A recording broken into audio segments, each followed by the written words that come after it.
Officer, my son is in the back seat. He is 4 years old and he is very sick. I am a registered nurse. I know what I am looking at. Please, I just need you to run my information quickly so I can get him to the hospital, please. Ma'am, I clocked you doing 52 and a 45. I'm going to run your information and you're going to sit tight until I'm done.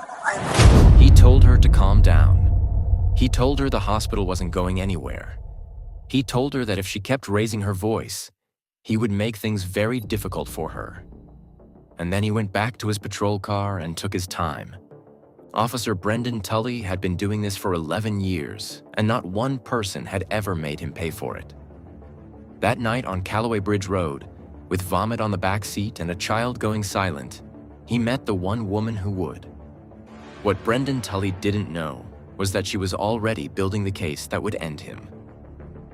Before we go further, what city or country are you watching from? Drop it in the comments. We love seeing where you're tuning in from. If you believe that no mother should ever have to beg a police officer to save her child's life, hit that like button and subscribe to Deep Truth, because stories like this one need to be heard. It was a Tuesday night in late October when Soraya Mensah's entire world collapsed. Not in the hospital, not at a doctor's office, but on a dark two-lane stretch of Callaway Bridge Road outside Augusta, Georgia at 11:47 p.m., held in place by a man with a badge and absolutely no intention of moving quickly for her. Soraya was 31 years old. She had spent the last 6 years working as a registered nurse at Piedmont Augusta Hospital on Dias Parkway, the same hospital she was now desperately trying to reach. She worked the overnight trauma unit. She had held the hands of strangers in their worst moments. She knew what a medical emergency looked like, sounded like, smelled like. She had been trained to identify deterioration in a patient's condition within seconds. She knew how fast things could turn. That knowledge, that experience, all of it was screaming at her from the moment she had lifted 4-year-old Jalen from his bedroom floor 2 hours earlier, his small body shaking, his lips dry, his temperature reading 104.7 on the bathroom thermometer she had grabbed off the shelf with trembling hands. Jalen was her only child. She called him her little serious man because even as a toddler, he rarely smiled without a reason. But when he did, it took over his whole face, his eyes squinting shut, his head tilting back. He had his mother's dark brown complexion and a gap between his 2 front teeth that the pediatric dentist had assured Soraya would close on its own by age 6. He had been running a low fever since Sunday. His pediatrician, Dr. Anita Osei-Bonsu at the Children's Wellness Clinic on Wheeler Road, had seen him Monday morning and told Soraya to monitor his fluids and return if the fever climbed or if he stopped keeping food down. By Tuesday evening, he had stopped doing both. Soraya had given him children's Tylenol at 9 p.m. By 10:30, he had vomited 3 times. By 11:15, when she lifted him and he didn't resist. When his body folded into her with none of the usual squirming or fussing, she knew. She didn't hesitate. She wrapped him in his green fleece blanket, strapped him into his car seat in the back of her 2019 Nissan Rogue, and pulled out of the driveway of her townhouse on Barrington Oaks Lane, doing exactly what any mother trained in emergency medicine would do. She drove. Callaway Bridge Road was the fastest route to Piedmont Augusta from her side of town. A fact she knew not just as a resident, but as a nurse who had made this same drive in her own car dozens of times after late shifts. It cut through a stretch of unincorporated county land, past the grain processing facility at the end of Whitmore Industrial Parkway, past the shuttered Dollar General on the corner of Route 56, and then straight across the Callaway Creek Bridge before connecting to Dias Parkway less than 2 miles from the hospital's emergency entrance. At midnight on a Tuesday, the road was almost completely empty. Soraya was doing 52 miles per hour in a 45 zone. Not reckless, not erratic, but urgent. When the blue lights appeared in her rearview mirror, she pulled over immediately. She did not hesitate, did not attempt to continue driving, did not try to reach the hospital first. She pulled onto the gravel shoulder just past the bridge, put the car in park, turned on her interior light, and had her license and registration in her hand before the patrol car had even fully stopped behind her. She was doing everything right. She would later say that in that moment, she told herself, "Just be calm, explain it clearly, and he will let you go. He has to let you go." Officer Brendan Tully had been with the Columbia County Sheriff's Department for 11 years. He was 44 years old, broad-shouldered, and had a habit that his colleagues had quietly noted over the years, a particular slowness that seemed to appear most often during stops involving black drivers on the county roads after dark. He had received formal commendations twice, once for assisting at a vehicle fire on Interstate 20 in 2017, and once for recovering a stolen ATV in 2021. He had also received 7 written complaints in that same 11-year period, 5 of which involved allegations of discriminatory conduct during traffic stops. All 5 had been reviewed internally. None had resulted in disciplinary action beyond a notation in his file. He approached Soraya's driver's side window with his flashlight in his left hand and his right thumb hooked into his belt. He was not rushing. "License and registration," he said, before she had even finished rolling the window down. She handed both to him immediately and began speaking. "Officer, I need you to know. My son is in the back seat. He's 4 years old and he's very sick. I'm a nurse at Piedmont Augusta. I need to get him to the emergency room right now. I was speeding, I understand that, but please, if you could just run my information quickly, I need to go." Tully shone his flashlight into the back seat. Jalen was visible, wrapped in his green blanket, eyes half open, his small chest rising and falling with a labored, irregular rhythm that any trained observer would have recognized as distress. The interior of the car smelled strongly of vomit. An open box of children's wipes sat on the back seat beside a plastic bag tied shut. The evidence of what Soraya was telling him was not subtle. It was everywhere. Tully looked at the back seat for approximately 3 seconds. Then he looked back at Soraya's license. "Ma'am, I clocked you at 52 and a 45. I'm going to need to run your information. Sit tight." "Please," Soraya said. Her voice cracked on the word. "Please, he is getting worse. I work in the trauma unit. I know what I'm looking at. He needs to be seen right now." "Ma'am?" His voice dropped half a register. Not louder, but harder.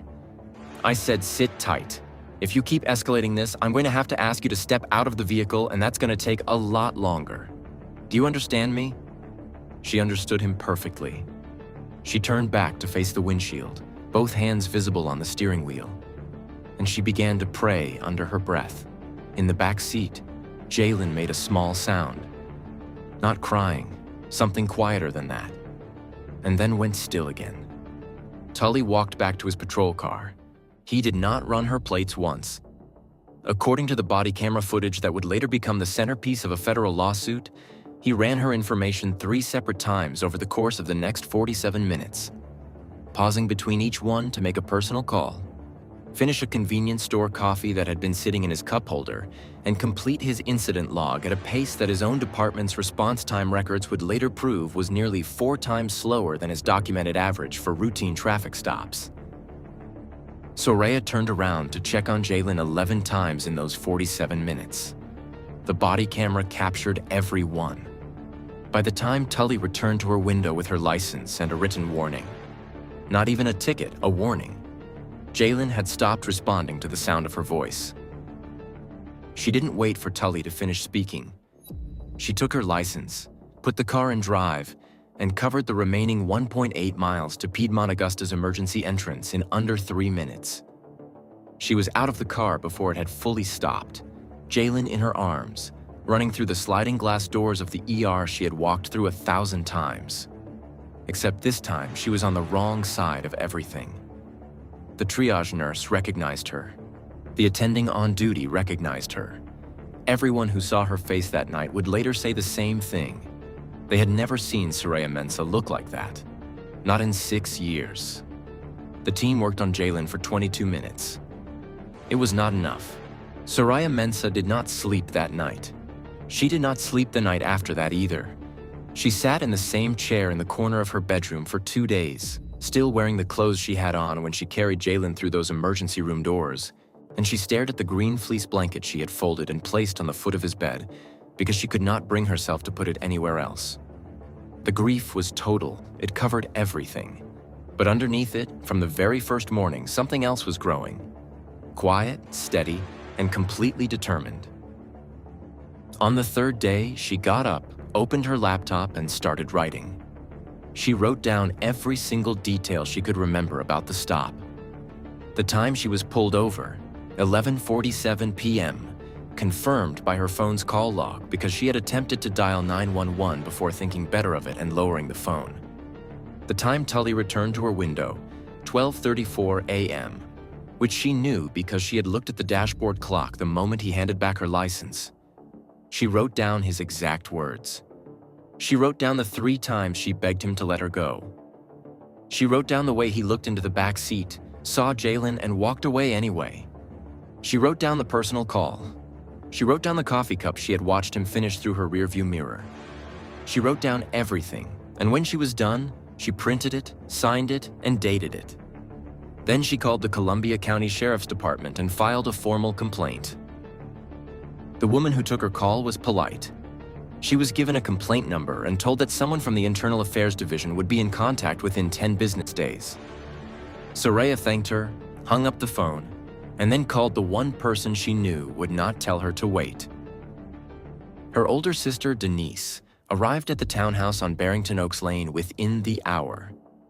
Denise was not a lawyer, but she worked as a paralegal at a civil rights firm in Atlanta, and she'd spent enough years around litigation to know exactly what her sister was going to need. She walked in, sat across from Soraya at the kitchen table, and listened to the whole story without interrupting. When Soraya finished, Denise asked one question. She asked whether there had been a body camera on Tully's uniform. Soraya said she didn't know for certain, but that every officer in the county had been required to wear one since 2020 under a department-wide policy update. Denise nodded slowly. Then she picked up her own phone and called her supervising attorney in Atlanta. That attorney's name was Roland Greer. He had handled police misconduct cases for 19 years. When Denise explained the situation, he told her he would clear his schedule for the following morning and drive to Augusta himself. He arrived at 9 a.m. with a yellow legal pad and a digital recorder, and he sat with Soraya for 3 hours. By the time he left, he had enough to begin drafting a formal public records request for the body camera footage from Tully's unit on the night of October 22nd. The department's legal office acknowledged the request 7 days later. They had 30 days under Georgia's Open Records Act to respond. Roland Greer filed the paperwork on day 1 and began counting. While they waited, Soraya went back to work. This surprised people. Her nurse manager had called twice to tell her to take as much time as she needed, and her colleagues had left food at her door and sent messages she hadn't yet found the energy to answer. But Soraya returned to Piedmont Augusta 11 days after Jalen died because she said the only thing worse than being in that building was sitting still. She walked through those same sliding glass doors, put on her badge, and went back to the trauma unit. And every single person who worked with her understood immediately that she was not the same woman who had left. She was quieter. She moved through her shifts with a focus that was almost unsettling. She was doing her job, but she was also doing something else at the same time, and everyone could feel it. What they didn't know was that she had started talking to other people. Not publicly, not yet, but carefully and deliberately. She had begun reaching out to other Black residents in Columbia County who had been stopped by officers on those same county roads after dark. She wasn't asking them to do anything, she was just listening. And the more she listened, the more a pattern began to take shape that went well beyond one traffic stop on one Tuesday night. 3 people she spoke to had been stopped by Tully specifically. One was a man named Gerald, a 47-year-old electrician who had been held on the shoulder of Route 56 for over 30 minutes, while Tully ran his information repeatedly despite a completely clean record. Another was a woman named Priya who had been stopped on Whitmore Industrial Parkway late on a Friday and told to get out of her vehicle for a reason she still could not explain before being let go without any citation. The third was a 19-year-old college student named Marcus, who had been stopped twice in the same month on the same road by the same officer and who had never once been given a reason that made sense. None of them had filed formal complaints. All of them, when Soraya asked why, gave versions of the same answer. They didn't think it would go anywhere. They didn't think anyone would listen. Soraya told each of them that she was listening, and she asked whether they would be willing to put what happened to them in writing. All three said yes. On day 29 of the 30-day window, the Columbia County Sheriff's Department released the body camera footage from Officer Brendan Tully's unit for the night of October 22nd. Roland Greer received the file at 4:17 p.m. on a Thursday. He drove to Augusta that same evening, set up his laptop on Soraya's kitchen table, and played the footage while she sat across from him. She watched the whole thing without speaking. She watched herself handing over her license. She watched herself pleading. She watched Tully shine his flashlight on Jalen, look at him for 3 seconds, and walk away. She watched him sit in his patrol car.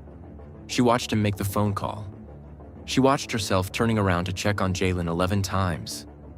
She watched the timestamp in the corner of the footage moving with a slowness that felt obscene. And when it was over, when Tully finally appeared back at her window at 12:34 a.m. and handed back her license, she watched herself pull away. And she watched the timestamp, and she did the math that she had already done 100 times in her head, and it came out the same way it always did. 47 minutes. The doctors at Piedmont Augusta had told her, in careful and compassionate language, that Jalen's condition had progressed to the point where earlier intervention, even 10 minutes earlier, would have given them a significantly better chance. 47 minutes. Not 10. 47. Roland Greer closed the laptop and looked at her. He told her the footage was exactly what they needed. He told her the case was strong. He told her they were ready to move forward if she was. Soraya looked at the green fleece blanket still sitting on the foot of Jalen's bed, visible through the open door at the end of the hallway. Then she looked back at Roland Greer and told him she was ready. The lawsuit was filed the following Monday morning in the United States District Court for the Southern District of Georgia. It named Officer Brendan Tully and the Columbia County Sheriff's Department as defendants. The Columbia County Sheriff's Department released a one-paragraph statement 2 days after the lawsuit was filed. It said the department took all complaints seriously, that Officer Tully remained on active duty pending an internal review, and that it would be inappropriate to comment further on ongoing litigation. It was the kind of statement that said nothing while sounding like something, and most people who read it moved on. Roland Greer did not move on.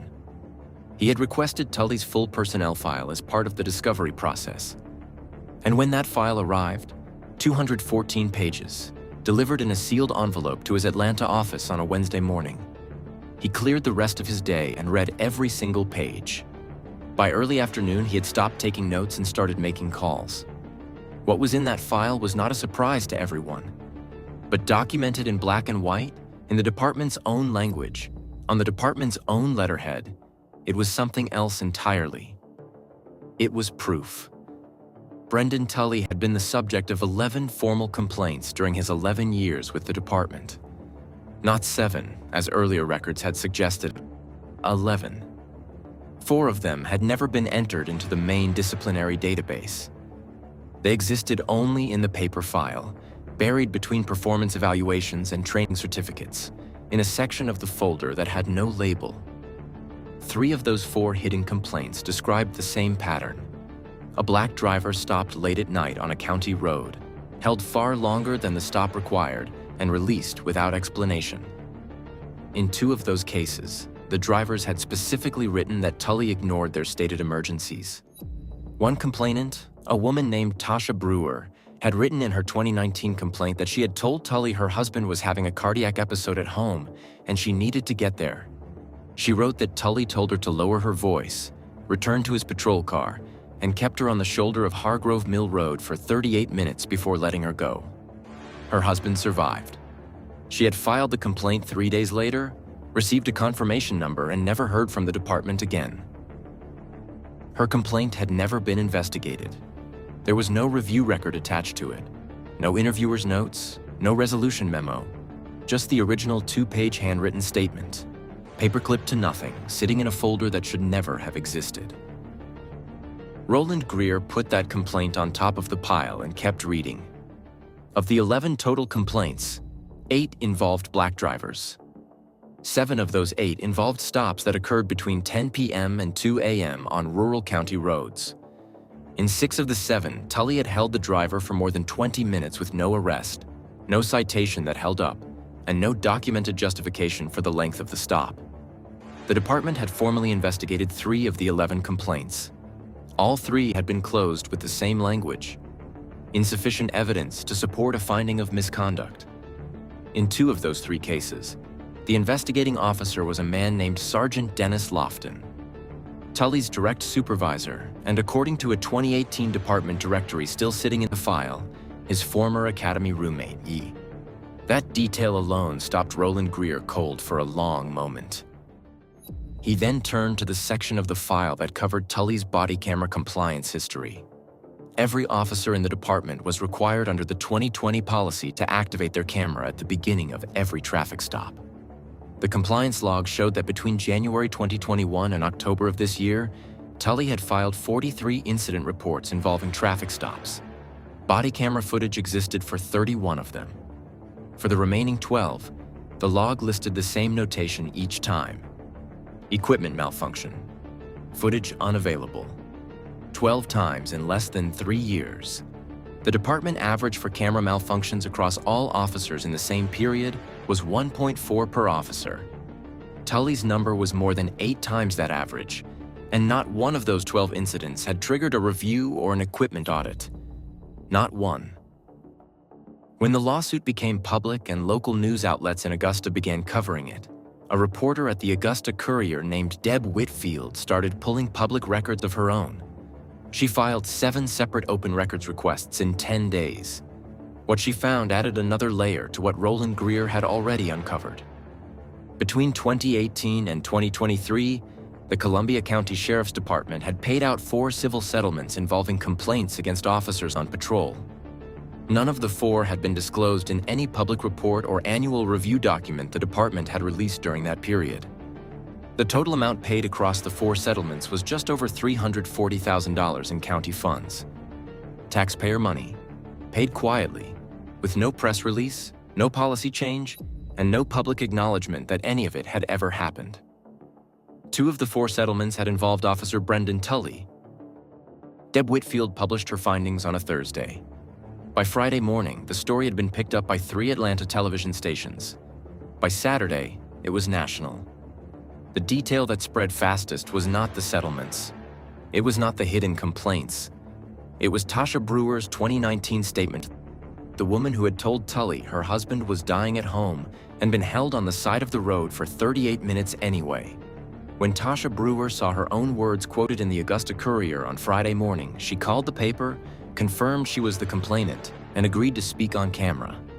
She sat in front of a local news crew that same afternoon, held up the confirmation number she had saved in her phone for 4 years, and said plainly that she had never received a single follow-up call from the department.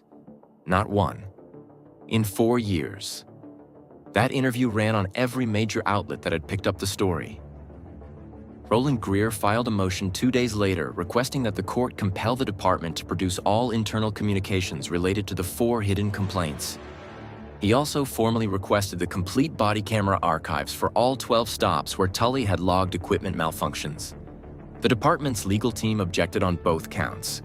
The judge overruled them on both counts, the same afternoon, without requesting additional briefing. The department had spent 11 years deciding that Brendan Tully was not a problem worth solving. A federal judge had just decided otherwise. And Soraya Mensah, sitting at her kitchen table when Roland Greer called to tell her, said nothing for a moment. Then she asked one question. She asked whether Tully was still on duty. He was. As of that morning, he was still wearing the badge. She said, "That ends next." The Columbia County Sheriff's Department suspended Brendan Tully with pay on a Monday morning. They did it quietly. No press conference, no statement beyond a single sentence emailed to local outlets at 6 a.m. before most people were awake. The timing was deliberate. They were hoping it would land softly. It did not. By noon that same day, protesters had gathered outside the department's main building on William Few Parkway. It was not a massive crowd. Maybe 60 people at first, but they were organized, they were loud, and several of them were holding printed copies of Tasha Brewer's complaint. By 3 p.m., the crowd had doubled. By evening, cars were backed up on both sides of the street and news vans had taken every available parking spot within 2 blocks. A 17-year-old girl held a sign that had Jalen's name on it and nothing else. That image was photographed by a wire service and published in over 40 outlets before midnight. The suspension with pay lasted 4 days. On Friday of that same week, under pressure from the county commissioner's office and a formal letter signed by 14 Georgia state legislators, the department announced that Tully had been terminated. The official language said his conduct was found to be inconsistent with department standards and the values of the Columbia County Sheriff's Office. Roland Greer read that statement to Soraya over the phone. She listened to the whole thing and then said that a man keeping a dying child on the side of a road for 47 minutes was a little more than inconsistent with department standards. Roland told her she was right. Then he told her they were not finished. The federal lawsuit moved faster than most cases of its kind. The reason was the evidence. There was simply too much of it, and it was too clean. The body camera footage alone told a story that required no interpretation. Add the hidden complaints, the settlements, the compliance records, the Tasha Brewer interview, and the fact that Sergeant Dennis Lofton had personally closed 2 investigations into his own academy roommate. And the department's legal position became very difficult to defend. 3 months after the lawsuit was filed, the county's legal team approached Roland Greer about a settlement. He told them Soraya would hear their number, but that she was also pursuing a consent decree, which meant structural changes to how the department operated. Not just a check. The county did not love that. Roland told them that was not his problem. The settlement was reached 5 months after Jalen died. The county agreed to pay Soraya $2.1 million. They also agreed to a consent decree that required the department to implement mandatory bias training, establish an independent civilian oversight board with real authority to review complaints, and submit all body camera compliance records to that board on a quarterly basis. Every complaint filed against any officer would now be logged in a central system accessible to the oversight board, meaning no more paper files buried in unlabeled folders, and no more complaints that disappeared into silence. Sergeant Dennis Lofton retired 2 weeks before the consent decree was finalized. The department did not hold a ceremony. Tully himself faced consequences beyond termination. The Georgia Peace Officers Standards and Training Council, which certifies law enforcement officers across the state, opened its own review following the federal court proceedings. Based on the documented pattern of conduct in his personnel file and the body camera footage from October 22nd, his certification was permanently revoked. Brendan Tully could not serve as a law enforcement officer anywhere in the state of Georgia. Ever again. He did not make a public statement. His attorney released 3 sentences saying Tully maintained that he had followed proper procedure during the stop and that the outcome was a tragedy he had not caused. Roland Greer responded in a press availability the following morning by playing 30 seconds of the body camera footage on a laptop set up at a podium outside the federal courthouse on Telfair Street. He did not add any commentary. He let the footage speak, and then he thanked the press for their time and walked back inside. Nationally, the story had already moved well beyond Augusta. A Senate subcommittee cited the case during a hearing on law enforcement accountability. 2 other states announced reviews of their own body camera compliance policies directly in response to what had been found in Tully's records. A nonprofit legal organization in Washington used the consent decree as a model document in its published guide for civil rights attorneys pursuing systemic police reform. The case had a name in those circles now. People were calling it the Mensa case, and they were referencing it the way lawyers reference things that matter, as a precedent, as a standard, as proof that the fight was worth having. Soraya returned to her shift at Piedmont Augusta the week after the settlement was announced. She walked through the same sliding glass doors, put on the same badge, and went back to the trauma unit. Her colleagues had put a small framed photo of Jalen at the nurse's station.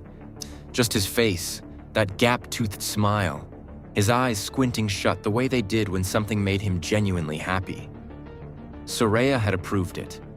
She said she wanted him somewhere that people were still being saved. She still lives in the townhouse on Barrington Oaks Lane. The green fleece blanket is still on the foot of his bed. She has said in the months since that she does not plan to move it.